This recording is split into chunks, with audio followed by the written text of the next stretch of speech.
Welcome to Reality Tea Times 2, a podcast where we discuss all the trash reality TV we love to hate.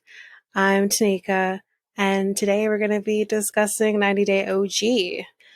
But before we do, we're going to do a little hot goss-ish, as well as all the memes are ready for 90 Day OG have already been uploaded to the social media, all of them. Well, except for TikTok. And I gave up on Threads, but they're already there. Facebook, Instagram, Twitter. But we do have a little tidbits from the 90 Day official Twitter account. So we're going to do those after the hot goss, and then we will head into the episode. So I guess my gal has made it to Georgia. He's now landed in, where's she at? Hazelhurst, whatever. That is where he is currently at. Now, it's hard to tell if this is legitimately what is happening. But when I see you sitting at an airport with a bunch of white people, I'm going to assume you're potentially not in Nigeria anymore. So there has been rumors circling that he is in the States. You know what? I mean, I want him completely away from this woman because she is an abusive bitch. However, the work this man has put in to getting into the States, he deserves this. So I give it 2-3 years of this nonsense before he dips and finds a younger woman. And then she's going to end up on the single life. Fuck's sakes. But that's what I predict is going to happen. But I do have the picture, which I'm sure a lot of us have already seen. But in case you haven't or you want to see it again, it is going to be on the socials. So the next piece of hot goss that I have is a post, I think, on Instagram or something that Karini from Karini and Paul, she, as we kind of know, her and Paul are not together, but he has, maybe still is, I don't know, potentially having sex with her family members who are male. Go on with your bad self, I guess. But anyways, they are not together. We've heard the rumors about the kids not being in either of their custodies, and we've heard about him faking his death and John Walters being a part of that, and not John Walters, whatever the hell that guy's name is. Not John Walters, I'm thinking John Walters. Whatever the hell his name is, I don't care. That guy who's disgusting and knows everybody in the 90 Day OG universe. We've heard of all of that. But apparently Karini has now taken just a teeny tiny step forward and posted the profile picture as well as including the wall picture too on Facebook. And the guy's name is Michael Rome Scocola. I think he might be Italian, who knows. And she captioned this picture saying, quote, "This is my real fiance, and yes, I am pregnant with his baby. God help us all." And she says, "Go bleep yourself," but she means go fuck yourself, Paul. "This is a real man, and he will kill you, Jesus, if you," again bleeped, but fuck with me anymore. She's brave because of the nonsense we've heard Paul has done in previous relationships. Lord, I would never. So it's just more complication happening over there with Mr. Paul and Miss Karini. They're both messes, honestly. But anyways, that's it for the hot goss. That picture again with what she says, I will post it as well, so you can see it. And you can see this guy. Yeah. But anyways, let's go to the little tidbits from the 90-day official site.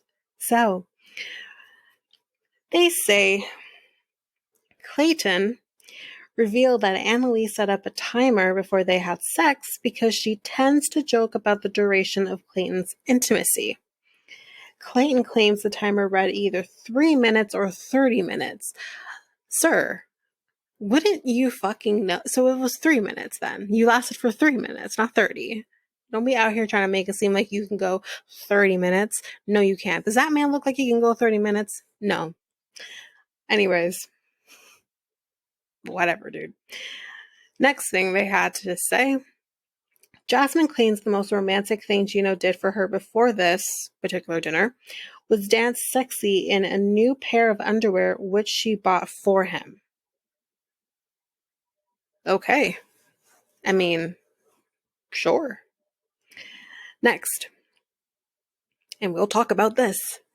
Manuel claimed the noise coming from inside the bathroom was from a video he was watching on his phone while Ashley used the toilet. Sir, what kind of video were you fucking watching then if that's the case? Because it's pretty fucking clear y'all fucked. It's not even just the moaning and the panting. We could hear your ass slapping her ass. Or your dick slapping her ass, whatever. Like, you know what I mean? Sir, you can't watch Pornhub in the bathroom of a restaurant. Jesus. Anyways, the next thing and the last thing that was posted to the 90-day official Twitter account was Sophie said it felt like Rob ranted for nearly 20 minutes while she collected her belongings. We checked back to confirm, so they checked the footage. And she was right. Rob ranted for a total of 25 minutes and 6 seconds straight. The fucking that was good. That was good. That was good. Match Art Productions. That was good. Because you not only said the 25 minutes, you had to add the 6 seconds. That's fucking great. Anyways, that seems like the perfect segue into the episode. So 90 Day OG Season 10, Episode 13, To Love and to Cherish. And let's talk about Rob and Sophie first. They're not a lot here, obviously, because we only saw them in the beginning, and that was it. Y'all, he's still ranting, as we know, because he still has about 23 minutes left to go. Claire says, I have tried to like him, but he is Rob the Knob and always will be. Yeah, I'm with Claire. And she's like, let's go to lunch. My legs were shaking. This is what Claire is saying. I don't want to kick him in the face. That would be fucking funny if she did. But obviously that would not be good. And then Sophie's reply to this is, okay, let's not bring angry Claire. Who's angry Claire? What's she like? Could we see her? Because I really want to see her. I want to know what angry Claire is. Because you know Claire is going to kick that man's ass from there to wherever the fuck state he lives in before. Wherever state he was born. I can't remember what state he said. That's clear across the states. That's what she's gonna do. She's gonna, all I could picture when she said angry Claire was the Hulk in Avengers when he's just throwing Loki around. Puny God. That's all I could think of. Oh man. Yeah. Anyways. So Sophie says, he says that he's nice to my mom, but he's not, because like here's an example of how he isn't. She does say that her mom was being respectful. Now, no, she wasn't being respectful. I think any person can agree here that if you're coming into somebody's home and talking shit about everything that you see in that person's home is going to set them off. That's just the reality of things. It's going to set them off. And he's fully prepared that she's going to come in and shit on everything. What I think he wasn't prepared for was Sophie basically siding with her mom and shitting on him. I'll get to that. And I think we did talk about that in the last episode where I said, like, you knew what you're getting into. You spent time with him in California before you moved through the K-1 visa. You knew what his apartment looked like. You knew what you would be living in, and you still did. So, you know, that's on you in that moment. So I have to give him that. But where he loses me was when he's saying all this shit about you don't get it because you got money and money saves everything. Yes, money saves financial situations. You always have that to fall back on. Sure, I get that. But you lose me because it's like you're just making accusations for no fucking reason. Anyways, she says she tried to come in nice, and he is the problem. He's part of the problem, but he's not the only problem here. You can't stop Claire from saying what she's going to say. And I think, again, as a mother, if you see your child is living in a way that you don't necessarily approve of, you're going to say shit. And she's entitled to say shit. Let's not forget, Sophie's, 23? Let's not forget that. She's a baby, pretty much. Living in a situation that is not ideal for anybody. There's not even a fucking toilet in the fucking place. You have to go outside into the fucking courtyard where you're hearing someone play with guns in the backyard, according to Rob.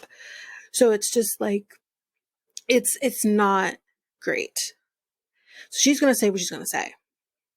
But Sophie, him being her fiance, doesn't say shit. She's expecting this respect from him in this moment of not referring to her and her mom as they, because I'm his fiance.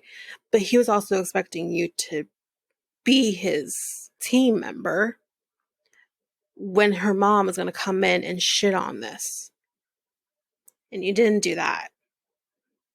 So they're both in the wrong. Is Rob the biggest douche in the group? Absolutely. He's a fucking turd. Get out of here. But Sophie wasn't doing great either. So he's still ranting as they're packing. They don't understand. He's saying that they don't understand being alone, figuring your shit out on your own.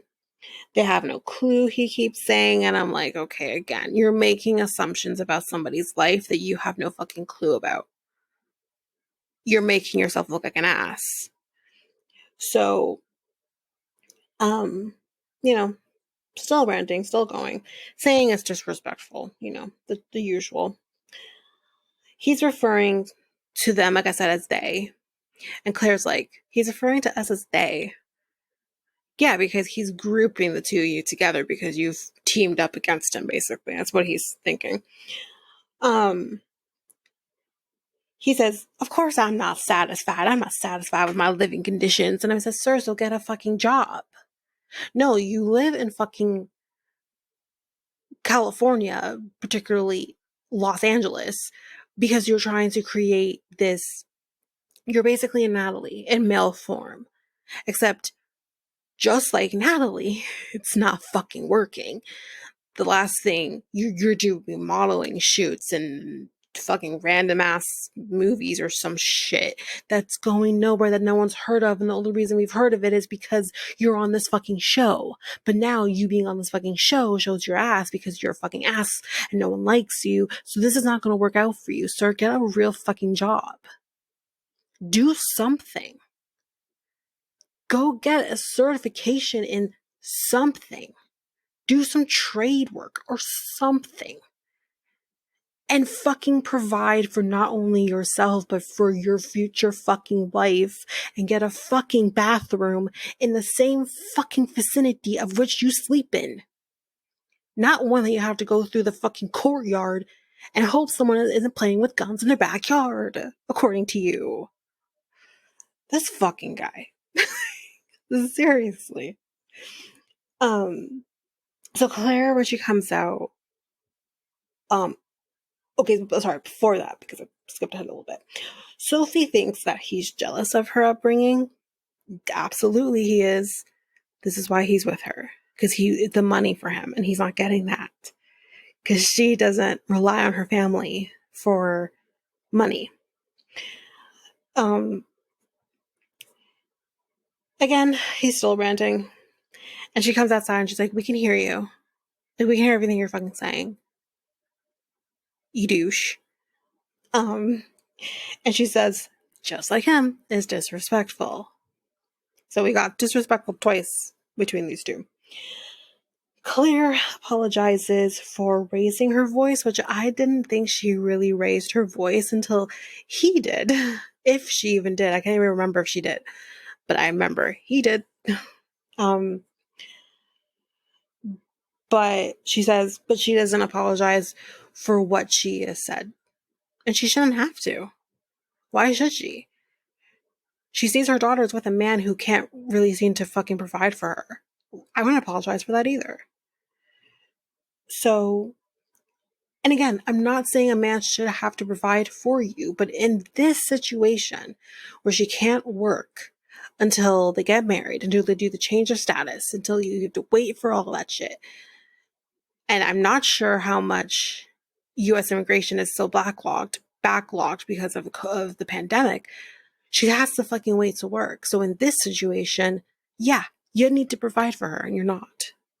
So Sophie decides that she's going to be staying the night with her mom at the hotel. And he's like, cool. And Rob says that she doesn't care, blah, blah. This is ranting. But that's basically it for Rob and Sophie. Like I said, it wasn't much with them this episode. So let's move on to Ashley and Manuel. There's a little more here. And guys, buckle the fuck up because I'm going to rant. Here we go. So they're still fighting, obviously. And Ashley says that, his family has got to come later. They got to wait. Because we have a wedding to plan for. They got to wait. So his kids have to wait to get food in their stomach because you have a wedding to plan for.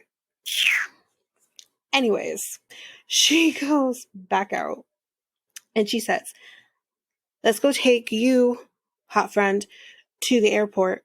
And Manuel, you come with me. Where else is he fucking going?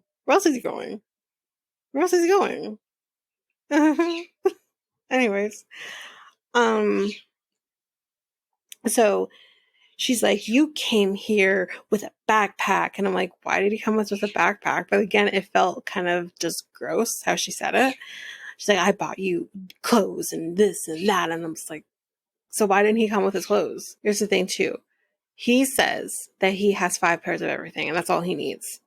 I wonder if she thought like he didn't have enough clothes or didn't come with all of his clothes. So she took it upon herself to buy more things for him. Then that, ma'am, is on you. If you took it upon yourself to buy him new clothes and he didn't ask for it, that's on you. That's on him. Fuck that shit. Moving on. I am not asking you to like lick my ass, just some acknowledgement. And I'm like, of all things you had to say, usually it's kiss my ass, which can be, kiss my ass, or like, I'm not asking you to kiss my ass. You know what I mean? There's many ways you can say kiss my ass. I've never heard lick my ass. That's a new one. She just wants some acknowledgement though. She's not asking for him to lick her ass. I feel like she wanted him to lick her ass and he said no. And that's just the one thing that popped into her mind. Anyways. So this poor friend, this hot friend, he's just monkeying the fucking middle at this point. Because he doesn't get in the middle of their fight. They're fighting and yelling at each other. And he's like, okay, guys, let's calm down. Manuel, apologize to her. And it's just like, my fucking God. He's acting as a therapist. You could have just gone to the fucking therapist. He's doing the same thing. Nonsense, these fucking people. Anyways. Apparently, and then Manuel says, like, stop acting crazy. And I said, sir, when has ever calling a woman crazy work? Because if my man called me crazy, I'd be like, you want to see crazy then? Because I can show you crazy. This isn't it. Don't fucking call me crazy. Don't call me I'm crazy. Don't tell me to calm down. Don't tell me to relax. None of those things. What the fuck? Anyways. So the friend tells him, go apologize to her. And he does, kind of weirdly, because I felt kind of condescending initially, or like he wasn't taking it serious. But I think he was. And he's just like, mi amor. And I'm just like, Jesus, the hell. Anyway, so after he kind of does the mi amor, and he's like, what do I gotta do to make this better? This is where I'm going to tell you guys to buckle up, because here we go. She says, all right, let's do this. Let's go do this. I'm like, go do what? What are we going to go do? And we see them walking back to the fucking restaurant where our friend is just out there being like, what the fuck? And they all going back to the restaurant. I'm like, why are you going back to the restaurant for? Did you forget something? Did you need food? What's going on? Oh, she needed food. That's true. She needed food. Damn. She was hungry. She was real thirsty. And they go into the bathroom. And then all you hear is her say, okay. And then that is the only words that were used for a little bit. And all you hear is like panting, moaning, sorry for what I'm about to do. But then you hear like you're hearing that, like the clapping. And I'm just like, what the fuck? And then they come back out and they come back out. And she has this big fucking smile plastered on her face. And you're like, well, okay. And you have Manuel, before they even open the door, being like, you go first. I'm like, sir, we all saw you go together in the bathroom. We heard you go. The camera crew followed you to the bathroom. You're on television, but you go out first. You have a camera crew following you. Everyone and their grandma saw you go into the bathroom together. Okay? And now it's on fucking television. So you know the fucking establishment is probably going to watch the fucking show because they allow TLC to film. Okay? And then they're going to realize that y'all fucked in the fucking bathroom and they're going to just burn the whole place down. Like, I'm glad. Well, you go first. What the fuck? Anyways. She has this huge smile plastered on her fucking face, and she's trying to act like, oh my god, hey, where's, what was his name? Can't remember his name. Where's her friend? And I'm like, oh, there you are. Okay, let's go to the airport. With this huge smile on her face, like she just had the best, she probably did, sex of her fucking life. And she just has this big fucking smile plastered on her face. And I'm like, okay, now listen. That's where the branding comes in. Now, friend says this was awkward. Duh. Because you couldn't, like my mom said, y'all couldn't wait?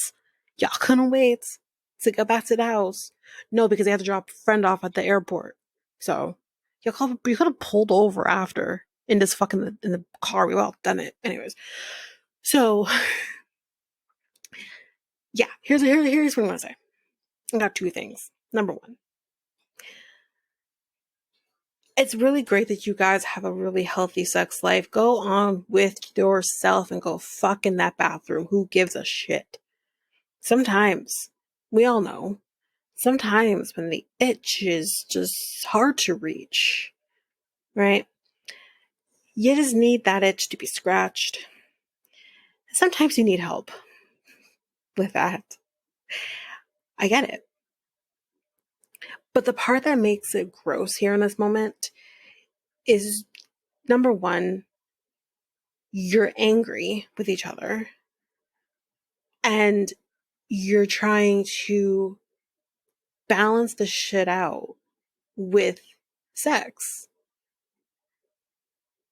And been there, done that. It gets you nowhere. It doesn't help with your communication because you're riding the fucking high of just having sex. Hopefully just having an orgasm as well. And you're not going to talk because you're not going to listen.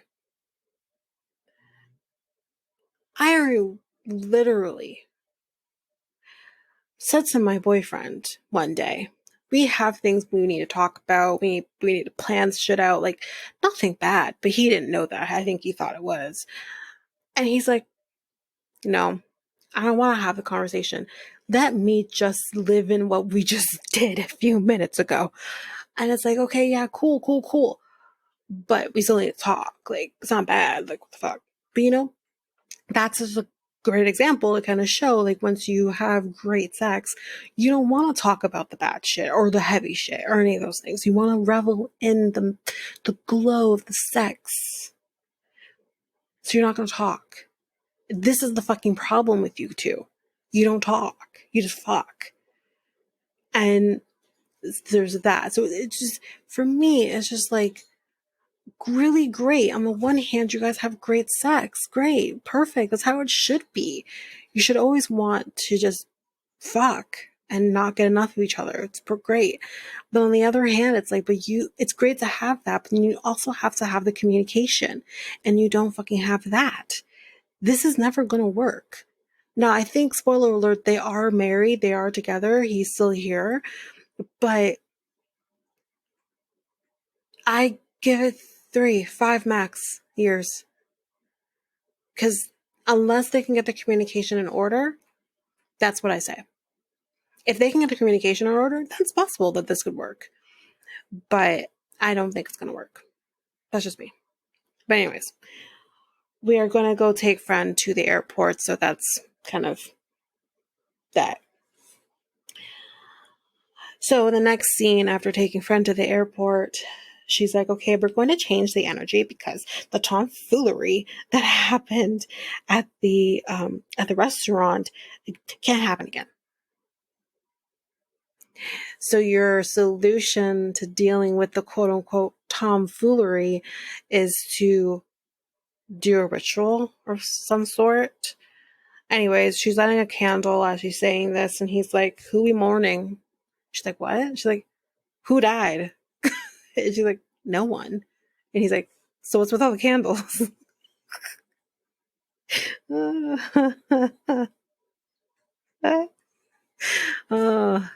Never change, Manuel, never change. Seriously, so she gives him this fucking rock, and she's like, keep that close. And he starts to put it in his pocket. He's like, can I do this? And she's like, no. It needs to be near your heart chakra. He's like, go there. And he's just holding it near his heart. And he's just like, okay.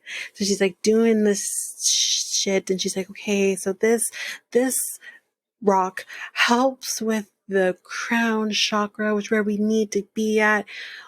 Earlier today, we were at our root chakra. We can do some improvement on that. And I'm like,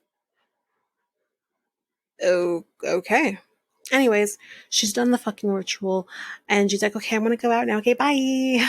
So she's leaving, and as she's gonna go change and get ready and to go, he looks over at Rico, and he's like, Rico needs a cleansing too. And Rico's like, oh, because he was like chilled and everything. And he looks back at him, and he's like, what are you talking about? I don't need no fucking cleansing. Fuck you about cleansing. I'm good. Anyway. So then we are going to a dance studio. Her sister, Sienna, is a dance teacher. She's been dancing or teaching, I think, for 7 years, she said. So it's her, Alicia, and Sienna. So they're going to be doing this. So Sienna says that she's choreographing this dance for Ashley and Manuel because she's like, I'm broke. I don't got money for a wedding gift. So they're doing the dance, and the theme of the dance is sexy. Because Ashley says that he likes sexy dances. She's like, sometimes I'll do a sexy dance for him. And he's like, oh, you like that? You like that? Yeah, I like that. Yeah. And I'm thinking, because he's about to fuck you after. That's why. That's the end goal. He's going to fuck you anyways. You know what I mean? But I don't think he necessarily means take that and then put it into a dance form, like for the whole fucking party to see. But anyways, so that's what she's going to do. And So they're doing this dancing, we're having some African dancing up in there, yeah. So they're doing all that's great. And then she's like, okay, I'm tired. I'm good now. So she's like, I wasn't even going to come today. I wasn't even going to come. And Alicia, sorry. She's like, why? Why weren't you going to? We've been practicing. What's going on? And she's like, you know some of the stuff already. I told you some of the things, but it's just like, it's too much. And Alicia's like, did something more recent happen? Like, what's going on? And she's like, yeah, like, some shit went down at the restaurant when she says the name of the restaurant. And Alicia's like, girl, that's a family establishment. And I'm like, oh, fuck. Like, oh, fuck. She's like, what happened? And she's like, we're fighting about the fact that he said, like, I don't support him. She's like, what does he mean? I don't support. Of course I support him. And she's, same shit she said last time. And she's like, of course I support him and all this. And she's like, so then what happened after that? She's like, well, let's see what happened. Well, the fucking story she gave the producer, she should have led with that, but no, she didn't, because I forgot to mention that the producers were asking, like, so you guys went back into the restaurant, like, what happened? What'd you have to do? And she's like, well, I had to go use the bathroom, and I want a company. Aha. Aha. Okay. All right. Sure. But anyways, she says the truth here to her friends or to her friend and her sister. And she's like, yeah, we had intercourse in the bathroom. And she's like, huh?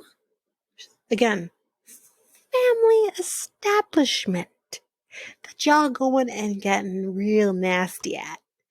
And she's like, they only have like one bathroom. She's like, no, there's two. So you're trying to tell me a child who's like, I don't know, 7 or 8 is going to come in there with his mom potentially and have to go use the bathroom. And then they're going to hear you fuckers fucking in the bathroom?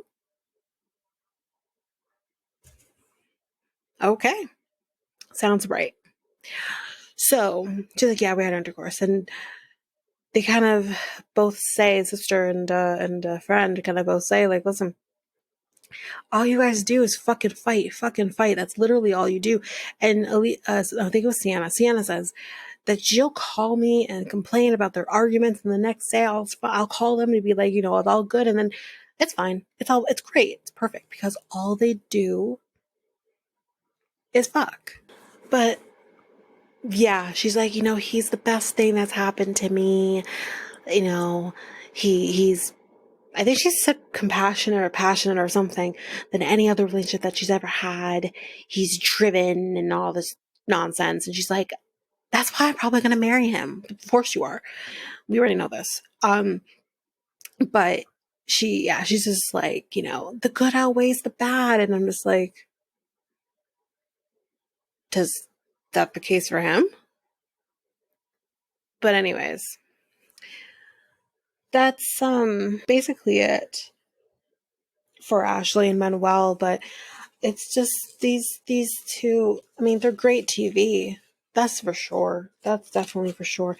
But I'm just over them because I'm just like, can y'all sit down beside each other clothed? Not, preferably not her sit on him, not clothed, and just have a conversation. And then after you have the conversation, then you can sit on him unclothed and go to town. That's all I'm asking for. That's what I do.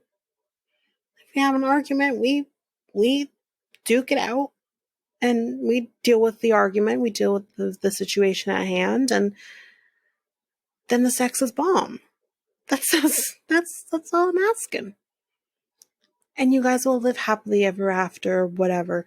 So that's it. Let's move on to Nikki and Justin Igor. So let's just zoom past this shit, because again, I really hate talking about these two because it's fucking fake. And I'm sorry, when does the 90-day aspect come into this? Because this is a B90 storyline. We're on what episode are we on? 12? 13? I can't remember what I said in the beginning. But I'm just like, Where's you guys applied to the wrong show? Anyway,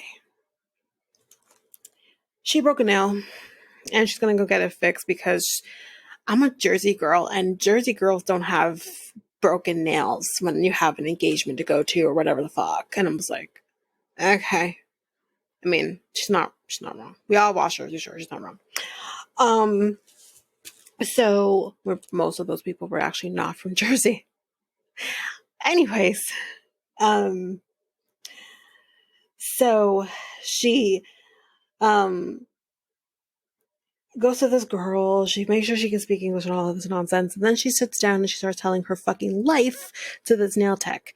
And she's like, I am engaged. And let me show you a picture of my fiance. And she shows a picture of Justin Igor. And I was like, she didn't ask for this. She just wants to make her change and go on with her life. The fuck? Because it gets worse, guys.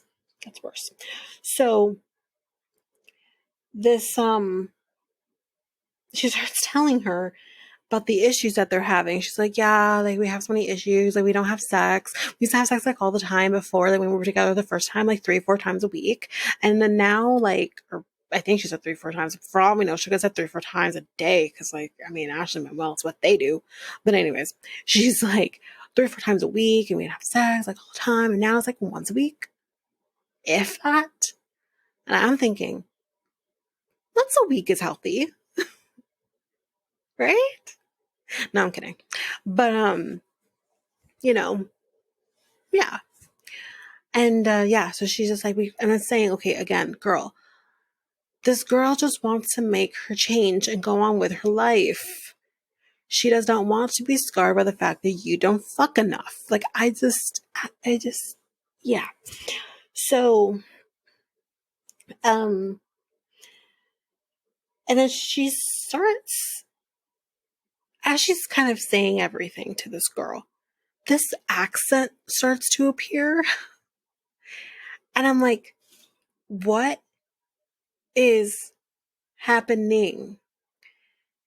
And I'm like, speaking with what I think is a Moldovan accent.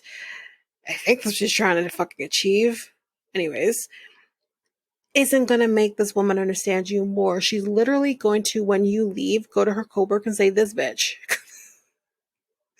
Telling me her life story in what I think is a Moldovan accent. Like, she sounded like a caveman. This is what she sounded like. She sounded like a Neanderthal. Like, what the fuck? Anyways, she's talking in this accent. And she tells her, like, is this how Moldovan men are? Like, do they not fuck? No, ma'am. All men fuck. All men fuck. Doesn't matter where the fuck you're from. You could be from America, Canada, Africa, any other countries in Africa. Okay? African men fuck. Whole African men fuck. Which makes it really weird that Kobe didn't want to fuck Emily more. Because I'm over here being like, that's not what I know. Wait, what is happening? But anyways, I'm just like, they all fuck, ma'am. That is not the issue, because he's fucking too. Just not fucking you. And I'm not trying to laugh. I laugh because this isn't real. But I'm not trying to, because that's a real thing I'm sure people definitely go through when you're in. Well, look at, like, for example, every wife that Cody had except for Robin, all of them in a loveless, sexless relationship. It happens. But it's just like, ma'am, you're trying to be like, figure out if all Moldovan men are like him. And I'm like, are you kidding? We have another Moldovan man in the 90-Day universe who fucks. Okay? He's a fucking. Like, it's just, no. Anyways. So, yeah. This kind of that. The nail tech basically says to her, good luck. Maybe ditch the Moldovan boy and go for an American boy. And she's like, oh, American boys are much better. And almost like, they might fuck you. So that's better. Anyways, next scene. So they're going to be going on a strange boat ride, he says. It's a swan, for fuck's sake. It is a swan boat. They have these everywhere. Anyways. So as she's fucking Christ, as she's going into the boat, for which she's struggling, because she's wearing heels on a dock that isn't very feasible with fucking heels, and she's getting into the boat, crawling on all fours, and her ass, at one point she literally takes her ass, like when you're about to, for all my women's out there, or men, who have sex with other men, if you're doing a particular position like back shots or something, or doggy, whatever you want to call it, you put your ass up just a little bit. So then he randomly asks, like, what else can you do with your legs? And she's like, I can choke someone out. It's weird. But he basically, so he's like, oh, strong legs and big butt. And she's like, were you looking at my butt? And he's like, of course I wasn't. Never have I ever heard a man, when he has the opportunity to stare at one's butt, actually not stare at their butt. Anyways, so then he uses this moment as like a metaphor, basically, kind of saying like, this boat ride, it's kind of like our relationship, sometimes it can be a rough patch or some shit, and then you just have to like get through it or whatever the fuck. Anyways, he uses that moment. And we are a team, he says. And with respect to the engagement celebration, like, is it gonna happen or whatever? He's like, well, like, we keep fighting, but then we always seem to come back to each other. So basically saying, yes, we're gonna do the celebration. And he's like, I understand that you need more intimacy from me, but that's why I offered the whole threesome idea. Now, I agree with what she says initially, where she's like, in order to have the threesome, if you want that, we need to fix the intimacy between us first. Including a third is not going to make that better. And he's like, but that's why I said the threesome, And she's like, okay, but if I were to do it, if you get yours, I want another guy. He flat out says no, which again, I think any woman can probably agree. Most men would say no to this because their little puny little, egos are going to be screwed. So yeah, he says no to that idea. And she says, okay, so then you can have a threesome with 2 girls, but I can't with 2 guys. And he's like, but you see, here's the thing. Let me state the fucking obvious. If there's 2 women, I'm fucking them. If there's 2 men, he's fucking you. Thank you, Einstein. I wouldn't have figured it out without you. But she's like, so you're perfectly fine with me having to see you fuck another girl. Like, you're okay with that? He's like, yes. Ha ha ha ha. Starts laughing at her. And she's like, why are you laughing at me? Like, that's not okay. Like, why are you laughing at me? Because he broke character. So she's like, why are you laughing? And saying, like, you can't admit when you're wrong, but I have to, blah, blah, blah, just to keep the fucking peace and all of this. And she's actually really handling this pretty well. She's not raising her voice. At one point she did kind of raise her voice, but she brought it back down. Everything she's saying is true.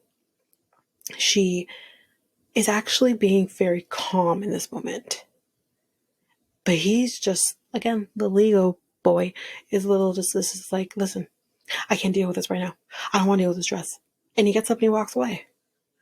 He's like, okay, go ahead, have your little mantrum or some shit. And I was like, wow. But these two, fake. That's why I don't like talking about them. But anyways, that is it for Nikki and Justin Igor. We're going to take a break, and when we come back, we will finish up with our other 3 couples. Have you ever wanted to guest on a podcast like this one that you're listening to right now? Well, you can. You can definitely do this by visiting a website called Podmatch, where you can sign up and be available for all different types of podcasts that you can guest on.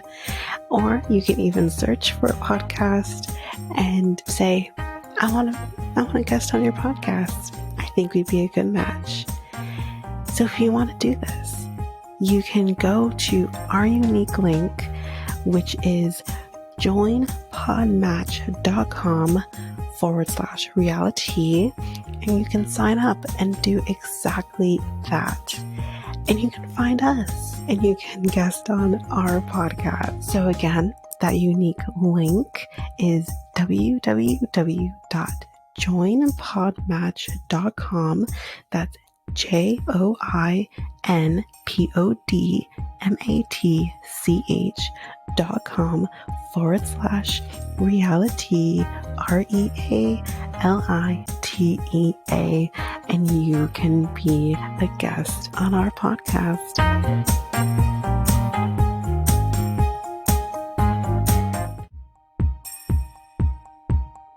Have you ever thought of starting your very own podcast? Doing the research, I found something that would have made editing easy and seamless and makes the podcasting experience just that much easier. And I am talking about Ludo. This is a podcast software that I use for our editing of our episodes. It is amazing. It is easy. You're also able to get help from doing chats and getting the information that maybe you just need a little more help with. They also have access to different articles that can also help you that have been just godsends for me. Also with the Ludo, you can create clips, you can do your ads, that's like this very one I'm doing right now, and you can create your trailer very seamlessly just by the clicks of buttons. You can also use a Ludo to publish your episodes just straight from the software. It's so easy. I highly recommend it. You can get access to a Ludo by using our unique link, which you can find on our show notes, just down there at the bottom at the show notes. And you can get access to we're back software. So let's hop in with Clayton and Anali. So we pretty much just start right where we left off, him like talking to her through this bathroom door, which my first thought of this was like, can't you give her a minute? Like, respect her boundaries, respect her space right now. Let her come to you. But anyways, yeah, he just doesn't understand. And he says, if I don't understand, explain to me, which is a fair thing to say. She shouldn't just be saying, I'm not telling my dad and end the conversation. No, you need to explain that to him because your reason doesn't make sense to anybody. So, she does eventually open the door, because she says to him, I want you to stop talking. She is not going to talk. She doesn't want to talk anymore. I think at this point they're sitting down on the couch now, and she doesn't want to talk, which again is kind of childish. She just kind of puts her face in her hand and just stares down, and it's like this kind of a childish response to the situation. I understand you are over having the conversation, but you need to understand from his perspective, this isn't resolved. So she says, you are not going to understand me. And she basically says, like, because of that, because I can't get through to you, it just feels better to break up, and have that as a solution. Which, again, on the one hand, it's like, are you looking for an escape route? Or are you, like, because at the same time, like, if you are looking for the escape route, here it is. But then when he explains things to you a lot, so I'm very confused by her. Like, how would she have felt? Like, let's turn it around. How would she have felt if he hid her from his mother or his sister, whatever? She wouldn't feel good about it. So why should he feel good about it?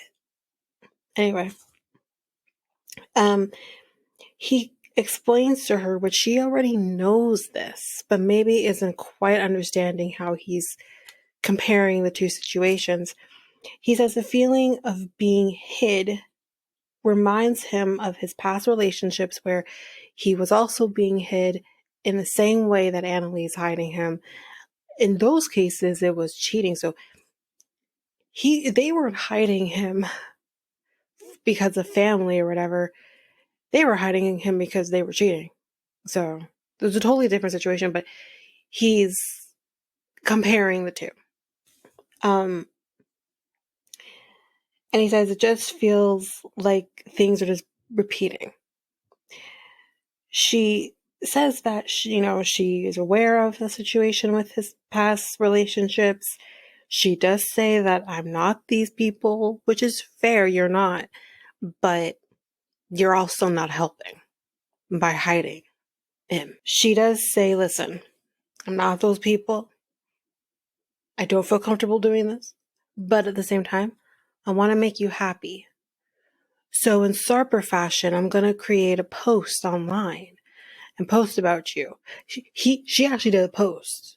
Sarper did a story that only lasts for 24 hours. So, yeah, that's what happened. She does the post and all's good in the world, and now they're going to go to bed. And let's see. They're 59 days without sex. Oh, guess what, guys? That changes now. Because the next scene with them, we can clearly tell that they have done the deed. The expression he uses is, the train pulled into the station and we both got off. Unless she was faking. That's fucking disgusting. It's fucking, ugh. It gets even more egregious as time goes on. Just him, he's egregious. So he said he's going to show how happy he is with the fact that he's finally had sex. And he gets up and I think he's twerking or sticking his ass up in the air. Like, I'm very confused by what the fuck he's doing here. And I'm like, sir, I literally wrote, my next thought was, what the fuck? And I'm like, this is not the reason. This is not how one gets fucked. You got fucked today, that's probably going to be the last time for another 2 months. If you're doing listen, no. No. Like, it's one thing to do cute things to, like, make her laugh or whatever. I think, if you're in a relationship, your significant other will do similar things. But this, it felt weird. It just, anyway, she runs out the room because she's like, I don't know you. Like, because I would do the same thing. Just, that's your way of showing her how happy you are. Couldn't you just be like, give her a kiss or like a hug or like, let's do that again? Like, what? Okay. Anyways, let's move on. So we're going cycling. He's rented some that you saw, if you saw this like bike thing that they both can do. Anali says that she really likes San Diego. She would actually like to move to San Diego. But he says, like, can't afford it. I mean, moving to a different state, that's not an easy feat. He says he can't afford to do that. And not to mention, what about mom? What about mom? I got thoughts on mom later on the next time on. But anyways, she's like, what about mom? And Anali says, like, what about her? What's she going to do? Sleep in another closet? Absolutely not. I agree. Like, anyway, they start kind of talking about the wedding because they haven't done a lot of planning. Now I got thoughts with this too. So they start kind of listing off different things that she wants. She wants something that feels like she's home.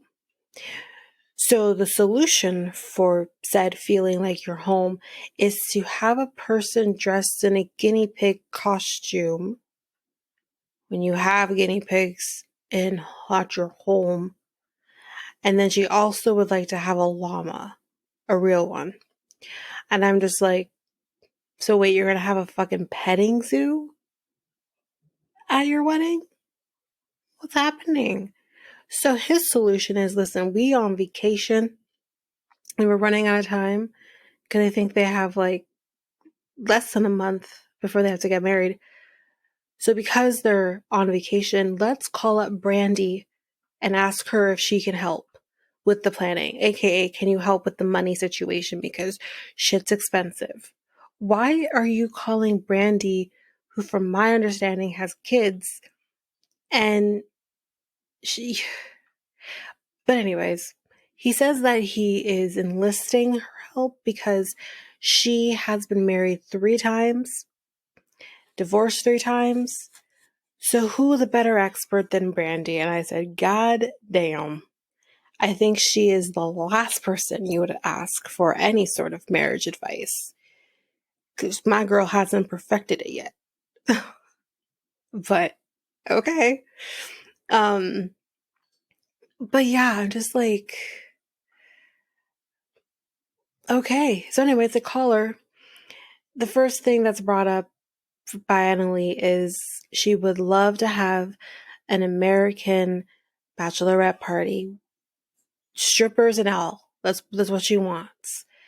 Brandy says that she's already been planning something, so cool. Moving on to the next thing. Clayton brings up the guinea pig costumes, the llama or alpaca, and Brandy's like, no, not doing any of that shit. So you have me doing the bachelor party, you have me doing the cake, you have me doing the photographer, and now you want me to do the guinea pig costumes and a llama and or an alpaca? She's like, absolutely fucking not. She's like, I'm done with this conversation. And she hangs up the phone. He then calls her back and she ignored his ass. Here's what I'm going to say. Yes, I hear you're on vacation and everything. You went there to meet Cameron. That's great.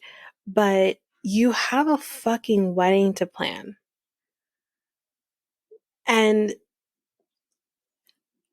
you need to then go home and get that shit figured out. You don't, this is the thing. Actually, here's what I'm going to say. You don't need, or you know what, scratch that.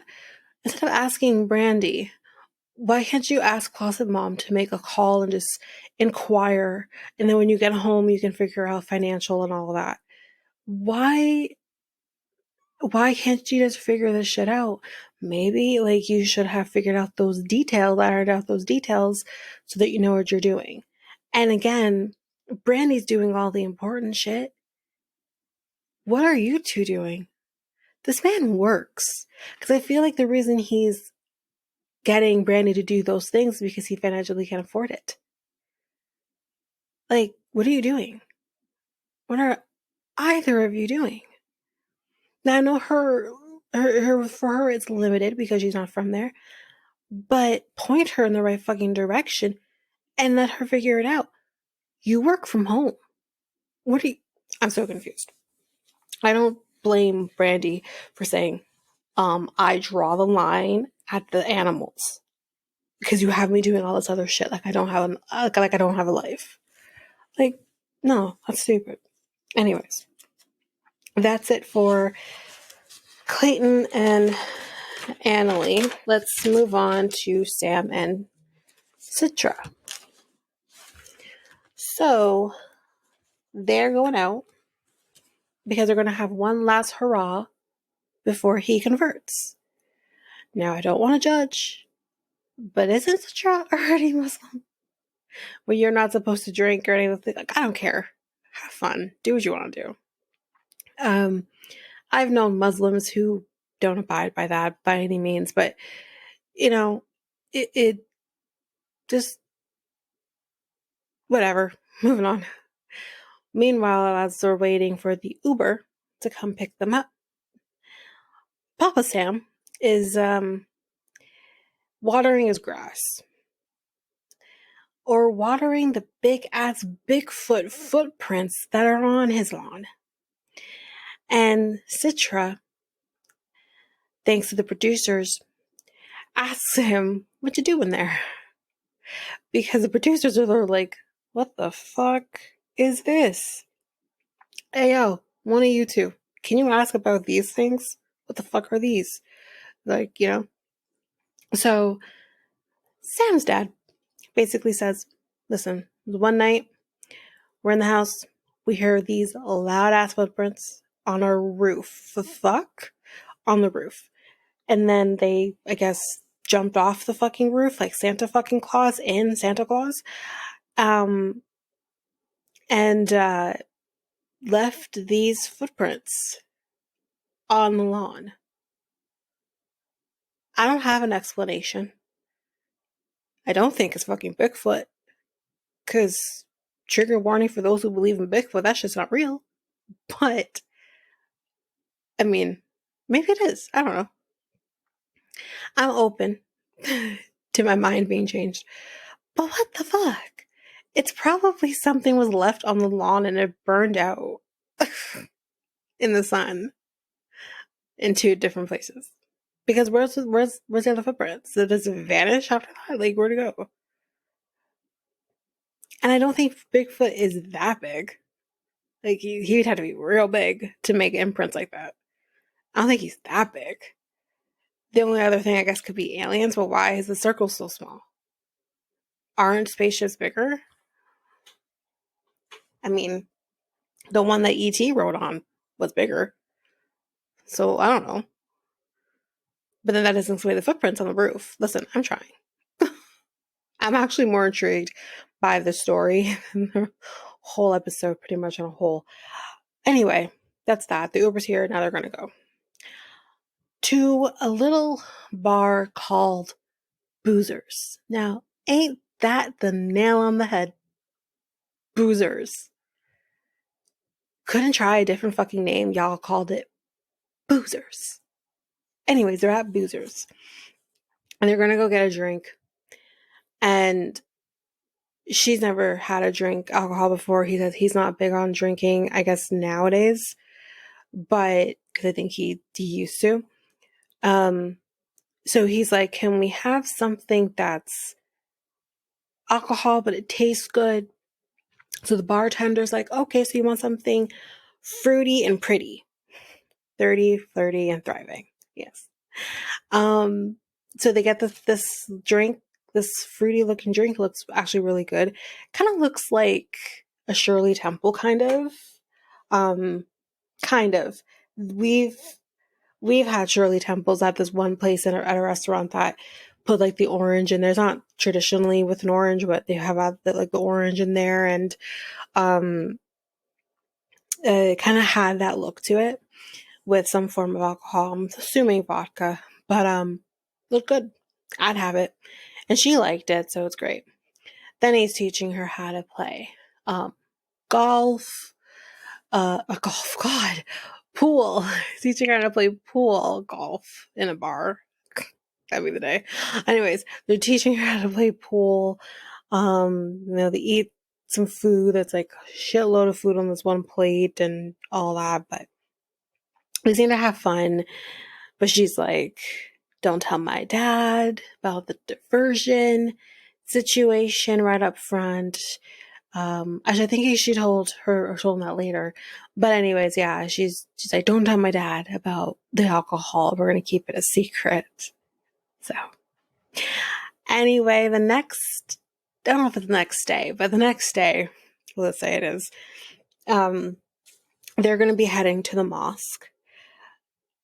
Dad, of course, will be there when he converts. I think he's going to be converting in the next few days. Dad has doubts about him taking on a faith because he hasn't really had a faith base prior to his relationship with Citra.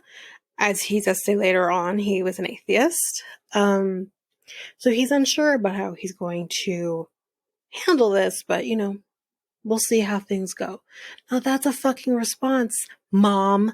Not this witchcraft nonsense that you were trying to say. And I wish you would believe in the same God that I believe in or some shit. And I'm just like, ma'am, ma'am, this was a better response. Even better was Dad saying, so when's your dad going to be here? Oh, he's going to be here tomorrow. I really would like to be able to greet him because he doesn't speak a lot of English. So what does he do? And the brother? Trying to learn how to say a greeting in Indonesian. And he's struggling. He's struggling with it, but he's trying, and he's like, I'm going to keep practicing. I love his dad. His dad's amazing. Aliens, Bigfoot, and all. He's great. So yes, they're on the way to the mosque, and the guy who greets them, his name is Jawad, and he's cute. He's real cute. Whew. Anyway, he does like the peace. I think it's peace be upon you. I think is what they say, translated in English. And you're supposed to say something back, kind of similar to like the Catholic situation here, where you kind of say peace be with you and also with you. You don't say peace be with you and then say peace be with you. You don't say that. You respond with and also to you or whatever. So he's kind of like not saying the right thing back or whatever, but he's learning. He's trying. And he is kind of saying like, I'm supposed to be converting, we're getting married, our family are Muslims. They're Muslims. Muslim. I think you're trying to drop the S, just Muslim. He says that he knows like how Muslims live, but he doesn't really know much else. Have you read the Quran? Like, I think it's accessible to everybody if you so choose to read it. That's a start. Man, fuck, I think even Kimberly read the Quran. Anyways, so this is kind of where he says that I was an atheist before I met her. So what he will be doing when he converts is reciting something called the Shahad, I think is how you say it. So it's basically kind of just saying that they recognize that Allah is the last prophet. I guess therefore, their God. So I think like that's basically what it's supposed to say. So all great. My main thing is to say and believe that. Like if you believe, perfect. But I feel like he's not doing this because he actually does believe in, well, any faith really. Not even just the Islamic faith, just any faith. And then he's doing this for her. But we'll see. Then this is kind of when they start saying like, oh, her family's going to be here for the wedding and they're going to be here for the conversion and all that. And cute guy, Jod, he says, well, that's good because her guardian, aka her father, has to approve Sam even converting to Islam. We missed that. I didn't know like that was a requirement. Now, it's interesting to me because is that the case with everybody? Only because like when I think of like Avery and Omar, she converted even before she had met Omar. Did she need some sort of approval to do that? I don't think we've seen, okay, yeah, Nicole.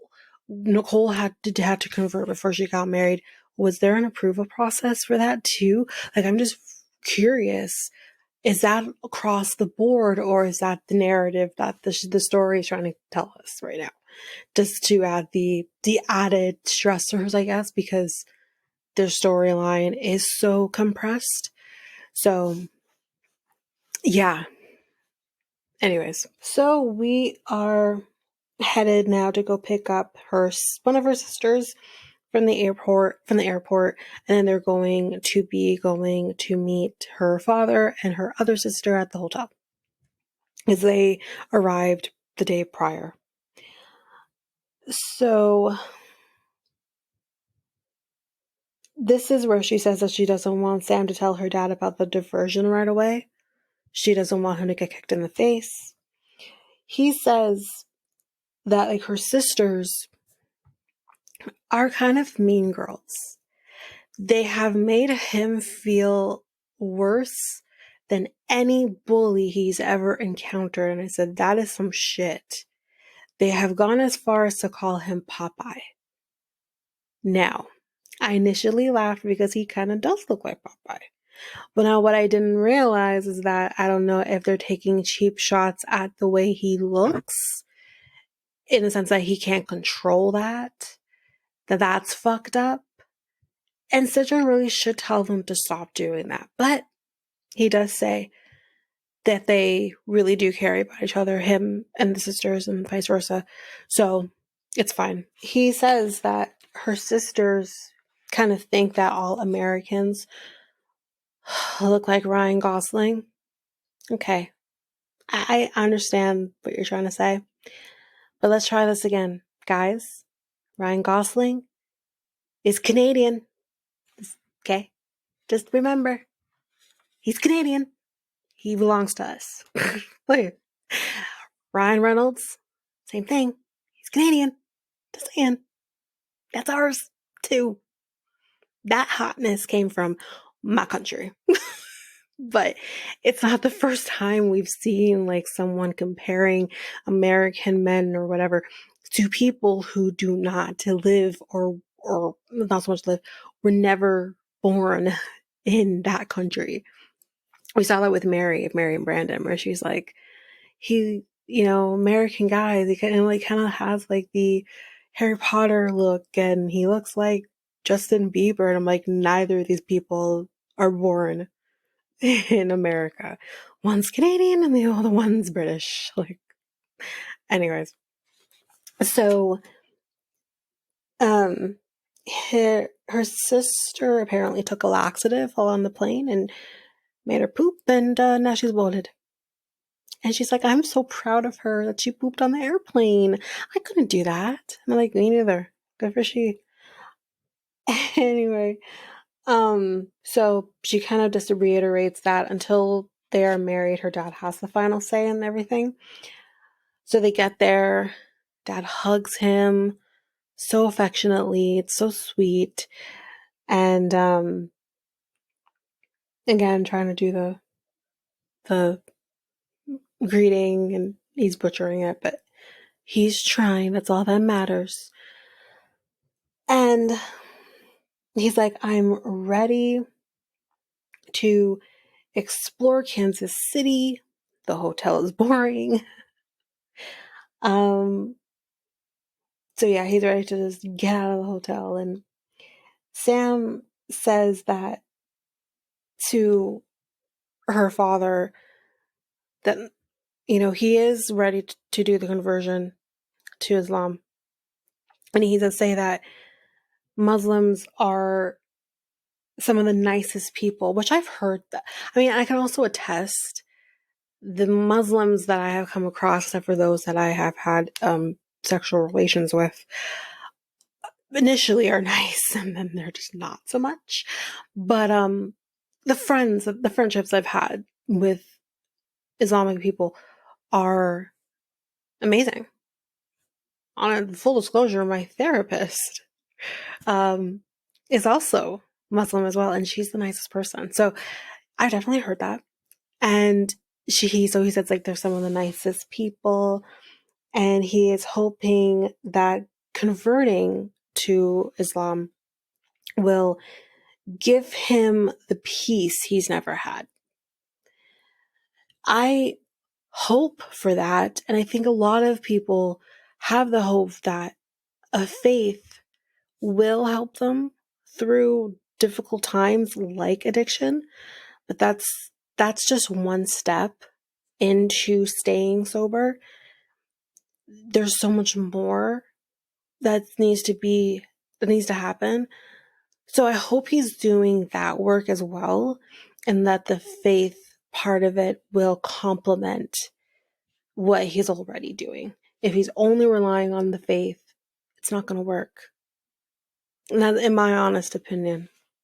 So he says that he will, of course, give her a great life and he will die trying. And I said, you know what? You're a stand-up guy for the most part. Actually, I really do like him. I was concerned that he would be problematic. Turns out his mom's problematic. He's perfectly fine. Anyway, that's it for Sam and Citra. Let's finish up with Jasmine and Gino. So there's not a whole lot with them, although we'll get to it. But so he's doing this romantic dinner for her because he's like, I was told I have to make up for the bachelor party that I did not tell her about. So this is my way of doing it. Hold on to that. So he is trying to show her that he is her Romeo Bonito. Okay. So the surprise has made her speechless. She didn't know about it. She's completely speechless. She has no words. And she says, usually the only surprises I get from Gino are the ones he leaves in the toilet because he forgets to flush. This guy's disgusting. Men are disgusting. Men are gross. Anyway, so they're about to like sit down and she's like getting herself ready to get into the chair. He's like, oh, what am I doing? And he goes back and he like pulls a chair out and she goes to sit down. And she's like, okay. So she says to, fuck's sakes, she says to him, listen, I never dreamed of the man of my dreams would be someone like you. And he's like, what do you mean someone like me? Someone that I used to know. I'm kidding. And she's like, usually I'm into guys who are more muscular. I swear to God, she said financially wealthy too. But anyways, she's like, I'm usually used to guys that are more muscular, like the guy I dated before you. Dang, Dan, ma'am. When you have a fucking secret you still haven't told your future husband that involves Dane Dan, and we just found out you went on a fucking date, let's just call it what it is, on a Valentine's Day before you left, Dane Dan is the wrong fucking person to talk about. But yeah, here we are. Let's talk about Dane Dan. So, Gino is like, gross. I'm way better looking than him. He has wrinkles and shit.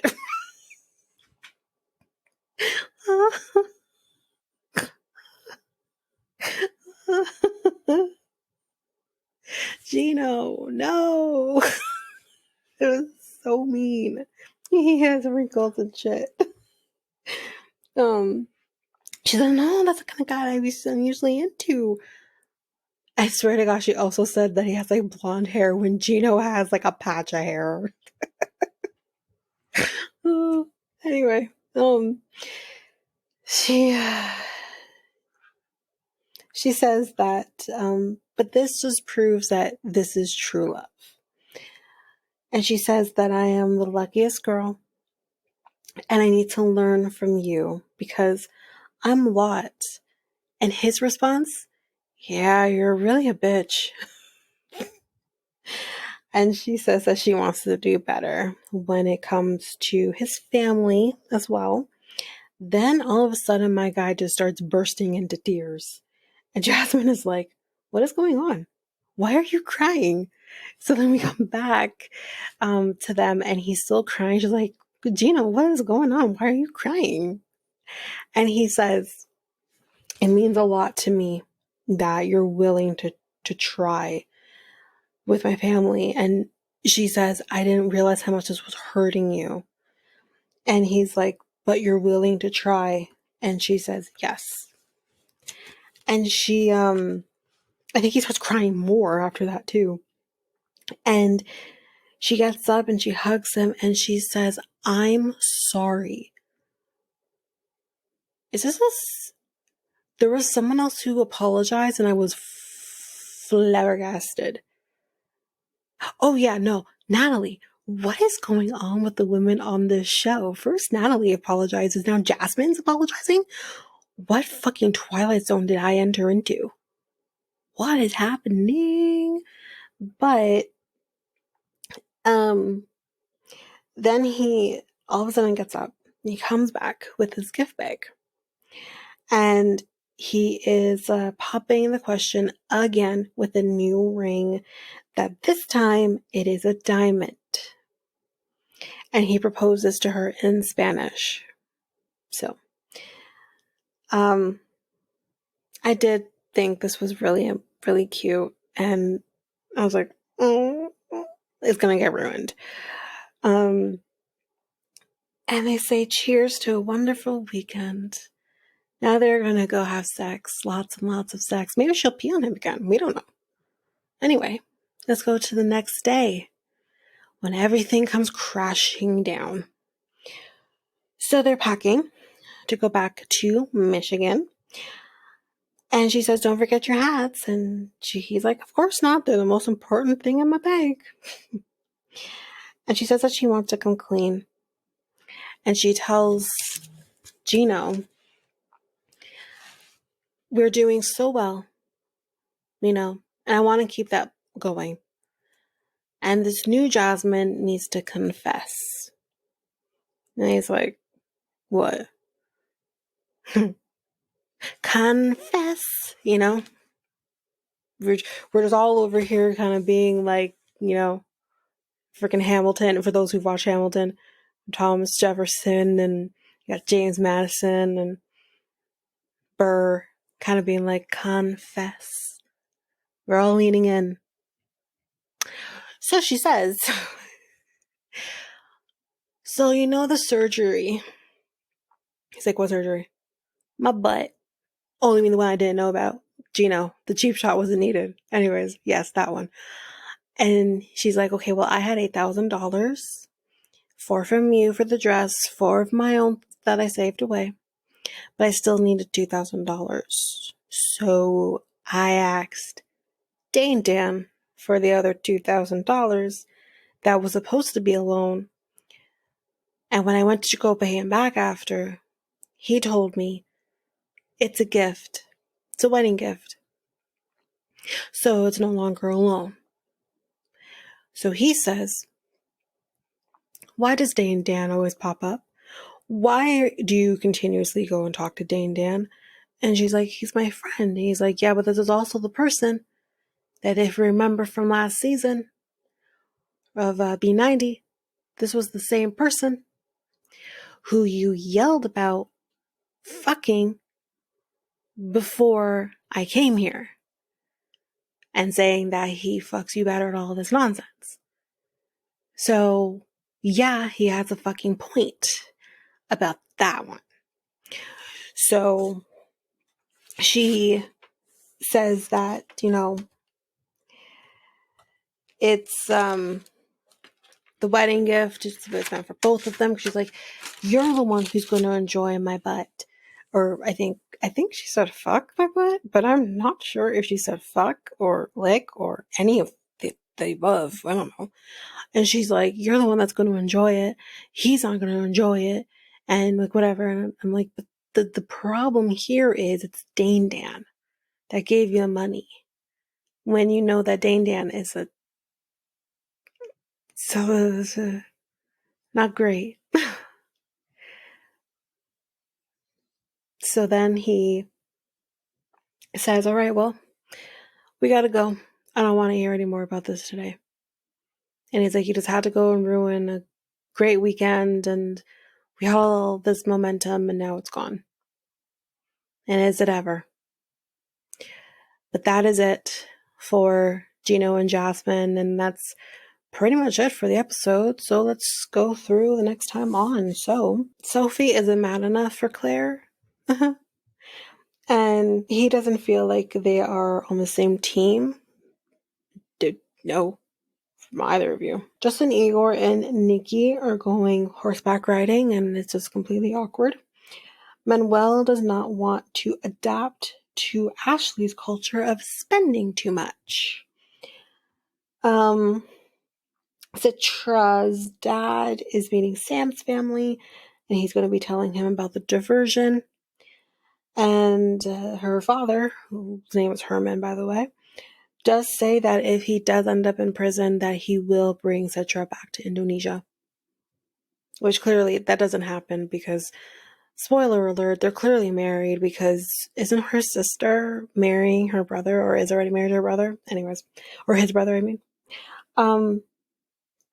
So yeah, there's that. And Anali, according to Clayton's mom, she better cook some American food, like at least once a week. Where the cheeseburgers at, bitch?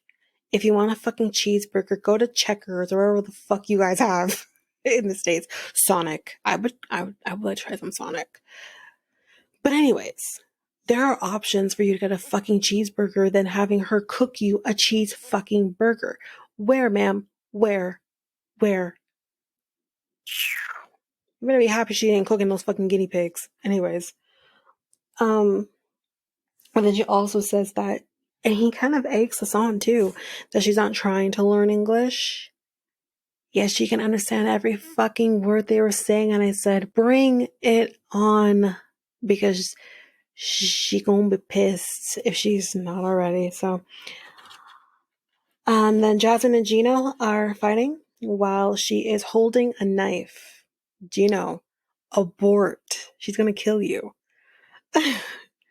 And then she says, I wish I fucked Dane Dan before I came. And that's the problem. You keep using Dane Dan as a weapon against your future husband, and it's not good. But anyway, that is it for 90 Day OG. So if you like what you heard, please share this podcast with everyone in your life. Please rate and review the podcast on Apple Podcasts or Spotify. Those 5-star reviews will be read on the podcast. And don't forget to like, follow, subscribe to the podcast so you don't miss a single episode. If you want to connect with us, you can do so by going to Facebook or Instagram at realityt2, TikTok, Twitter, and Reddit at realityt2 pod. We also have our email. You can email us at realityt2 at hotmail.com. And we have our website, which is solo.to/realityt2. And don't forget, I have my other podcast with my friend Mikkel called Next Take Podcast, where we talk about all kinds of different things, all types of different topics. You can find that podcast by going to either our website at solo.to/Next Take Podcast, or you can also go to YouTube, which is Next Take Podcast as well. But all of this information will be in our show notes. Well, that's it for now, guys. Thanks. Bye.